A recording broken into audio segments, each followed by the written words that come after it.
Buen día, chicos. Sirva esta vía para fortalecer los conocimientos que hemos ido adquiriendo a lo largo de las clases sobre la práctica de evaluación de preparados histológicos. En esta primera clase solo vamos a tratar sobre generalidades en el uso del microscopio y visualización de células. Mi intención al culminar esta presentación es que podamos examinar los procedimientos involucrados en el manejo del microscopio óptico, reconocer a la célula como unidad anatómica básica del organismo, descomponer a la célula en sus componentes básicos, es decir, citoplasma y núcleo, establecer la tinción diferencial que reciben los componentes celulares y plantear la dificultad de interpretar un preparado histológico bidimensional sabiendo que viene de una muestra tridimensional. Lo que inicialmente debemos recordar es que el caballito de batalla en histología se trata del microscopio. Un microscopio es un instrumento que proporciona imágenes amplificadas de estructuras que no pueden ser observadas a simple vista.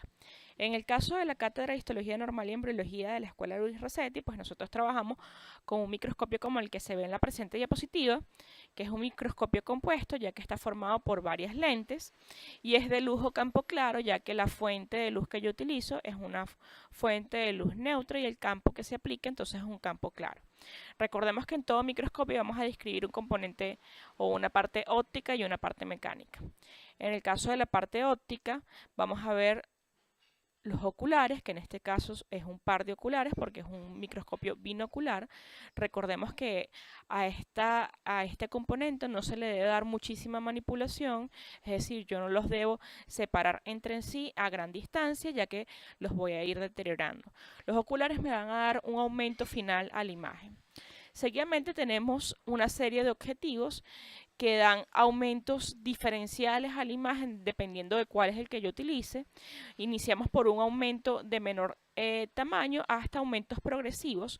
Recordemos que el menor aumento proporcionado por los oculares es el dado por el ocular frontal, que es con el que idealmente yo debería iniciar el estudio para tener una visión macroscópica y después ir aumentando progresivamente hasta llegar a un objetivo de máximo aumento en el cual voy a requerir un medio de inmersión.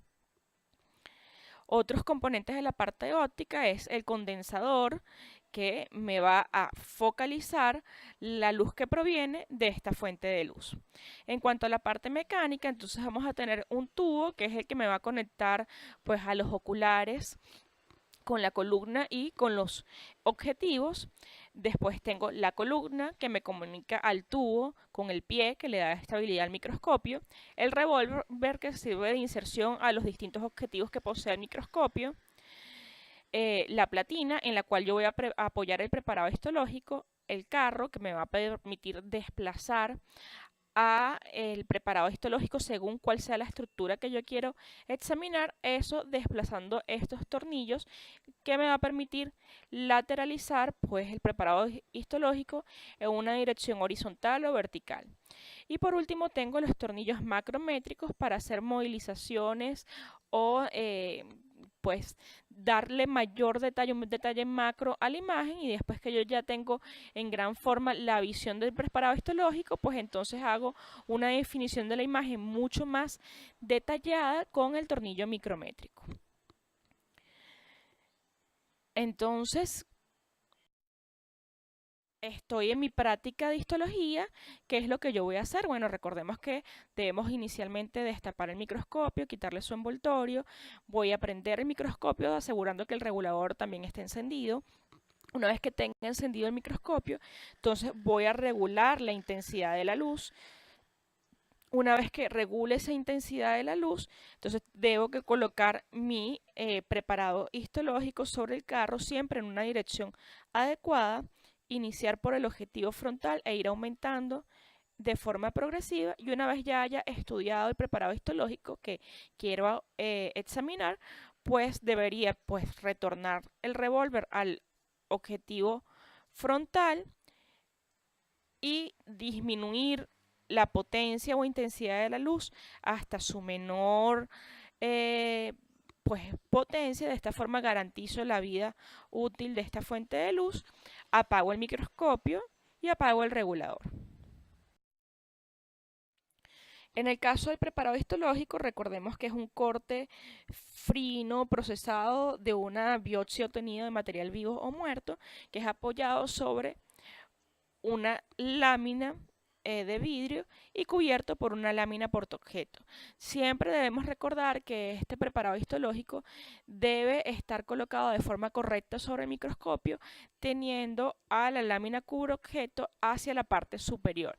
Y recordar direccionar el preparado histológico de forma de que el corte siempre sea visualizado desde la superficie, como si fuese una hora 12 del reloj, y la porción parcial del tejido como si fuese una hora 6 del reloj.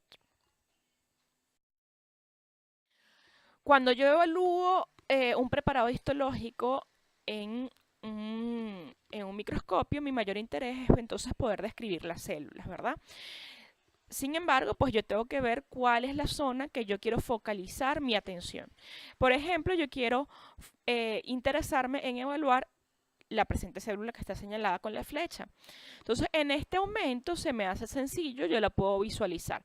Sin embargo, si yo quiero ir a un objetivo con un mayor poder de resolución, yo tengo que recordar que el campo de visualización de un objetivo de menor poder de resolución es mayor que el campo que yo visualice con un objetivo de mayor poder de resolución. Por tanto, ¿qué es lo ideal? Que yo esta célula la llevara hacia el centro de la imagen que yo esté evaluando, garantizando que se mantenga en el campo que yo voy a visualizar en un objetivo de mayor resolución. Si yo en este caso, por ejemplo, aumenté a un objetivo de poder de resolución siguiente, sigo visualizando la célula, pero solamente una de sus partes. Pero si incremento aún más este poder de resolución, pues fíjense que lo que yo deseaba evaluar sale completamente de mi campo de visualización. Entonces, debemos recordar que entonces una célula es la unidad mínima de un organismo capaz de actuar de manera autónoma. Yo en la célula puedo describir entonces dos componentes, el citoplasma y el núcleo. De forma general, el núcleo va a tener una forma correspondiente al de la célula, ya que es quien lo contiene. Sin embargo, recordemos, por ejemplo, que en el caso de células sanguíneas, pues entonces tenemos núcleos de formas diversas en unas células que son en general redondeadas. Lo que yo tengo que aquí recordar es que si yo quisiera describir, por ejemplo, la forma de una célula, yo pudiese visualizar el núcleo para entonces interpretar cuál es la forma de ella, tomando en consideración que los límites intercelulares a veces no son bien precisos. Ahora, ¿cómo yo voy a diferenciar a este núcleo de este citoplasma? Pues yo tengo que recordar que en histología los preparados histológicos son teñidos con coloraciones que están compuestas por colorantes ácidos y básicos. En el caso del citoplasma, pues entonces el citoplasma se va a teñir de un colorante ácido como es la eosina, entonces le va a dar una coloración un poco más rosada, mientras que el núcleo se va a teñir por un colorante básico como es la hematoxilina y va a adquirir una coloración un poco más azulada o violácea.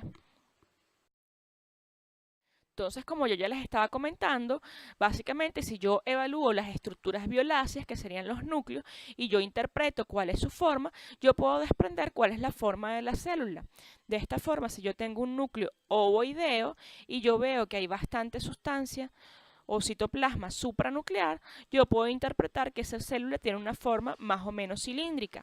Si el núcleo es redondeado y la cantidad de citoplasma perinuclear es semejante en todos sus ángulos, entonces yo puedo interpretar que la célula es cúbica. Mientras que si yo veo un núcleo aplanado con escaso citoplasma perinuclear, entonces yo pudiese interpretar de forma general que se trata de una célula plana. Hay otros componentes del citoplasma que pueden adquirir una mayor coloración pues básica. Por ejemplo, el retículo endoplasmático rugoso. Entonces, si yo tengo una célula que es de gran producción de proteínas, entonces yo puedo interpretar que esa célula va a ser un poco más basófila que alguna célula que no tuviese un alto desarrollo del retículo endoplasmático rugoso. Sin embargo, tengo que saber que todas estas premisas son muy generales, porque, por ejemplo, en este caso, si yo tengo una célula cilíndrica, pero yo efectúo un corte a este nivel, pues entonces lo que yo voy a ver en el preparado histológico es un núcleo redondeado y yo no voy a observar a este nivel pues la gran cantidad de citoplasma supranuclear. Entonces, ¿a qué quiero llegar yo en este punto? Que una célula no es la que me va a permitir discriminar las características del tejido que yo esté observando. Yo tengo que examinar en grande el macro para poder dar un diagnóstico histológico. Entonces, de esta forma, lo vuelvo a repetir, ¿qué vamos a estudiar? No tengo que estudiar una célula de forma individual, sino cómo se agrupan estas células constituyendo tejidos y cómo se agrupan estos tejidos constituyendo órganos.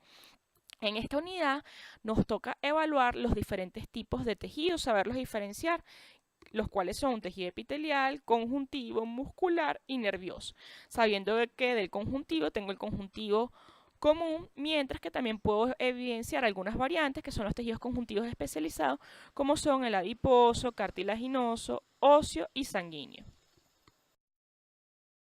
Lo otro que yo debo considerar es que cuando yo estoy evaluando un preparado histológico, lo que yo observo no es una copia fiel de la muestra que yo obtuve, dado que durante la preparación del material pues hay ciertos artefactos histológicos que son evaluables durante el examen al microscopio. De esta forma, en esta lámina podemos observar en el primer caso cómo ocurre una retracción de los tejidos durante la fijación, dejando espacios ópticamente vacíos que no existen en la muestra original. En este segundo caso, vemos estriaciones provocadas por un corte irregular por el microtomo de la muestra, y en este último caso tenemos cómo durante el montaje se provocó un plegamiento de la muestra histológica. Si yo tengo una muestra sólida como la presente, lo primero que yo tengo que hacer es que ubicarme de que toda muestra tiene una superficie, unos bordes laterales y un borde basal. En estos casos la interpretación no es tan compleja. ¿Cuándo se dificulta un poco la interpretación? La situación se torna un poco más compleja al interpretar órganos tubulares, en los cuales yo debo reconocer que existe una superficie externa y una superficie interna, la cual genéricamente llamaremos como luz, dado que la luz circula en el interior de esta superficie en los órganos tubulares. Entonces yo sé que un preparado histológico es una interpretación bidimensional que estoy haciendo a un órgano que es tridimensional. Por tanto, lo que yo observo al microscopio va a depender del corte que yo le di al órgano. Entonces, si yo tengo un corte oblicuo o transversal, ¿qué es lo que yo voy a observar? Voy a tener entonces una estructura tubular con una superficie externa en el exterior de la lámina y en el interior voy a observar la luz. Sin embargo, si lo que yo efectúo es un corte longitudinal como el presente en esta lámina, entonces yo puedo observar, dependiendo de cómo haya sido ese corte, si haya sido más medial, entonces voy a ver a sus dos extremos la disposición de las paredes del órgano teniendo la luz entonces central, mientras que si el corte fue más lateral, es decir, hacia la profundidad de la pared, yo voy a interpretar que veo la luz hacia una de las porciones de la lámina, voy a ver toda la pared del órgano y voy a ver la superficie externa del tejido hacia el final de esta lámina. Entonces, ya con estos conocimientos, en las siguientes prácticas podemos entonces repasar lo que habíamos visto en la interpretación de cada uno de los tejidos. Chao.